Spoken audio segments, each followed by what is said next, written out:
प्राचीन भारत में राजा परीक्षित एक महान योद्धा और न्यायप्रिय शासक के रूप में प्रसिद्ध थे। वे पांडवों के वंशज थे और उनकी बुद्धिमत्ता तथा पराक्रम की कहानियां दूर दूर तक प्रसिद्ध थीं। राजा अपनी युद्ध कौशल के लिए ही नहीं, बल्कि अपने न्यायपूर्ण शासन के लिए भी सम्मानित थे, जिससे उनके राज्य में समृद्धि आई। उनके बुद्धिमान निर्णय और साहसिक कार्यों ने उन्हें अपने लोगों के बीच एक प्रिय और आदर्श शासक बना दिया और उनकी विरासत पीढ़ी दर पीढ़ी सुनाई जाती रही। लेकिन उनकी एक कमजोरी थी, उनका क्रोध। वे जब क्रोधित होते तो सही और गलत का अंतर भूल जाते।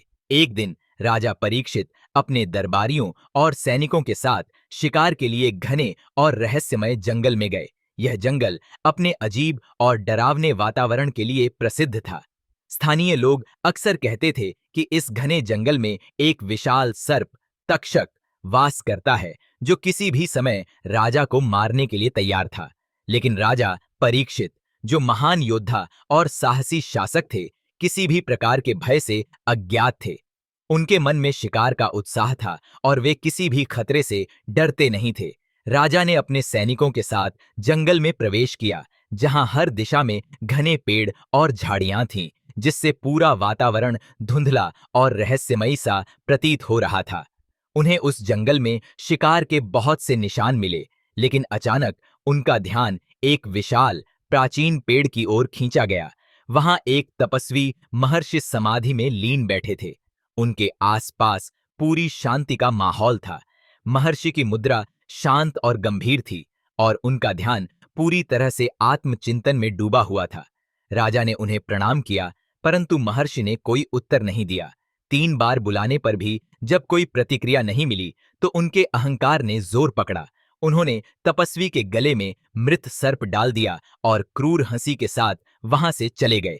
लेकिन उन्हें क्या पता था कि इसी घमंड की वजह से उनका विनाश निकट था। महर्षि के पुत्र श्रृंगी ऋषि जब लौटे तो पिता के गले में मरा हुआ सर्प देखकर क्रोधित हो गए। वे तुरंत ध्यान में गए और दिव्य दृष्टि से जान गए कि यह राजा परीक्षित की करतूत थी। गुस्से में उन्होंने शाप दिया, 7 दिन के भीतर राजा परीक्षित को तक्षक नाग डस लेगा। जब राजा को इस शाप की खबर मिली तो उन्होंने महल में सबसे ऊंचे और सुरक्षित किले में खुद को बंद कर लिया। चारों ओर पहरेदार तैनात कर दिए गए और किसी भी सर्प को पास न आने देने के लिए हर संभव उपाय किए गए। लेकिन तक्षक नाग, जो स्वयं नागों का राजा था, क्या इतनी आसानी से हार मानता? वह छल कपट में माहिर था और उसने एक अनोखी योजना बनाई। शापित दिन के आते ही तक्षक ने खुद को एक ब्राह्मण के रूप में बदल लिया और एक मंत्रद्रष्टा साधु की वेशभूषा में महल की ओर बढ़ा।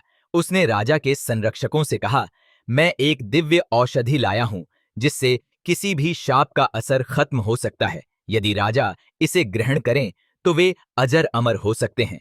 रक्षा मंत्रियों ने पहले संदेह किया, लेकिन राजा परीक्षित, जो मृत्यु के भय से घिरे थे, तुरंत तैयार हो गए। उन्होंने उस दिव्य औषधि से भरा पात्र लेकर राजा को दे दिया। राजा ने औषधि ग्रहण करने के लिए जैसे ही पात्र को अपने हाथ में लिया तो अचानक औषधि के भीतर से एक प्रचंड सर्प निकला। कुछ ही क्षणों में वह विशाल नाग का रूप धारण कर चुका था। यह तक्षक था। उसने राजा को देखते ही फुंकार भरी और उनके चारों ओर लहराता हुआ खड़ा हो गया। राजा परीक्षित ने तलवार निकालने की कोशिश की, लेकिन तक्षक बिजली की गति से उन पर झपटा और राजा परीक्षित को डस लिया। राजा कुछ क्षणों के लिए कांपे, फिर उनके होंठ नीले पड़ गए, शरीर अकड़ने लगा और वे महल के संगमरमर के फर्श पर गिर पड़े। पूरा दरबार स्तब्ध रह गया। उनके जीवन का अंत हो चुका था और श्रृंगी ऋषि का शाप पूरा हुआ। अत्यधिक अहंकार और दूसरों का अपमान किसी को भी विनाश की ओर धकेल सकता है। राजा परीक्षित एक महान शासक थे, लेकिन उनका एक गलत कार्य उनकी मृत्यु का कारण बना। यही कारण है कि कहा जाता है, संयम और सम्मान का मार्ग ही सच्ची शक्ति है। अगर आपको हमारा कंटेंट पसंद आया हो तो कृपया हमारे चैनल अनसुनी कहानियां को सब्सक्राइब करना न भूलें, ताकि आप हमारे नए वीडियो को सबसे पहले देख सकें। सब्सक्राइब करने के लिए बस नीचे दिए गए लाल बटन पर क्लिक करें और बेल आइकन दबाना न भूलें ताकि हर नया वीडियो आपको तुरंत मिल सके। आपका समर्थन हमारे लिए बहुत मायने रखता है। धन्यवाद और बने रहिए हमारे साथ अनसुनी कहानियां पर।